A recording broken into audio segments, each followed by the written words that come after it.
दोस्तों कहते हैं कि सपने और भविष्य की आशा एक तरह का ईंधन होती है जो हमें जीवन की कठिनाइयों से पार ले जाती है।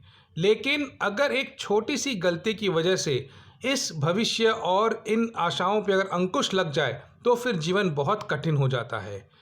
कहानी है एक 16 साल की लड़की की जो कि अमेरिका में रह रही है और उससे एक गलती हो जाती है। वो गर्भवती हो जाती है और उसका जो परिवार है वो इतना ऑर्थोडॉक्स क्रिश्चियन है कि वो उनके यहाँ ये चीज़ स्वीकार्य ही नहीं है कि शादी के पहले लड़की गर्भवती हो जाए। तो उसके घर वाले खास करके उसकी माँ उस पे दुनिया भर का दबाव डाल के उसको शायद वो मार पीट के भी उसको मजबूर कर देती है कि वो जो उसको जो बच्चा हुआ है, जो एक उसको बेटी पैदा हुई है, उसको वो किसी को दे दे। वो उसको बड़ा ना करे, उसको डरा देती है कि तुम सिर्फ 16 साल की हो, तुम नहीं इसको बड़ा कर सकती हो, तुम्हारे अंदर नहीं है। वो उसको उसको मजबूर कर दिया जाता है और वो भी चूँकि वो आर्थिक रूप से निर्भर थी अपने घर वालों पे, तो उसको मान करके अपनी बच्ची को दे देती है वो गोद एक परिवार को, जो वहाँ का अडॉप्शन एजेंसी वगैरह के थ्रू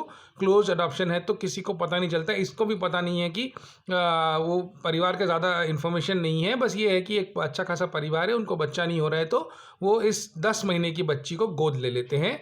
और उसके बाद ये जो माँ है, ये कोई भी संपर्क नहीं रख सकती है उस परिवार या अपनी बच्ची के साथ में। ये उनकी डील हो जाती है। ये घटना घटती है सन 1974 में। और इसके 35-36 साल के बाद जब ये लड़की बड़ी हो चुकी है, इसकी अपनी शादी हो चुकी है, इसके पास पुलिस का फ़ोन आता है कि हमें एक केस सॉल्व करना है। एक बहुत पुराना केस है, ये केस 20 साल से पड़ा हुआ है हमारे पास में। और ये एक ऐसी बच्ची के बारे में है जो अपने घर से लापता है, गुमशुदा है, और हमें आपका डीएनए चाहिए ये मैच करने के लिए कि ये बच्ची कहाँ है करके। तो इसको तब पता लगता है कि ये जो इतने सालों से सोच रही थी कि मैंने अपनी बच्ची को दे दिया है, एक अच्छे परिवार ने उसको दत्तक लिया है और वो एक अच्छा जीवन व्यतीत कर रही है, वो 20 साल से गुमशुदा है।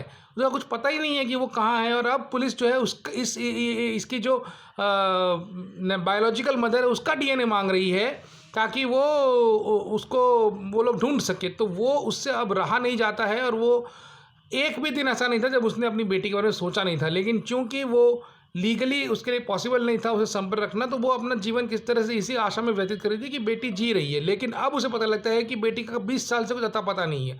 वो इतनी व्याकुल हो जाती है और उसका पति भी उसको बहुत साथ देता है इस चीज़ में।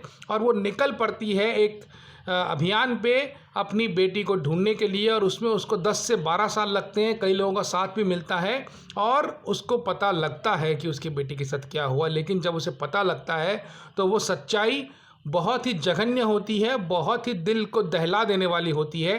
तो ये सब चीज़ें क्या है, यदि आप ये जानना चाहते हैं तो इसके लिए आप देखिए इनटू द फायर डॉक्यूमेंट्री। जी हाँ दोस्तों, ये कोई मनगढ़ंत कहानी नहीं है, ये एक ट्रू क्राइम डॉक्यूमेंट्री है जो कि नेटफ्लिक्स पे चल रही है, इनटू द फायर।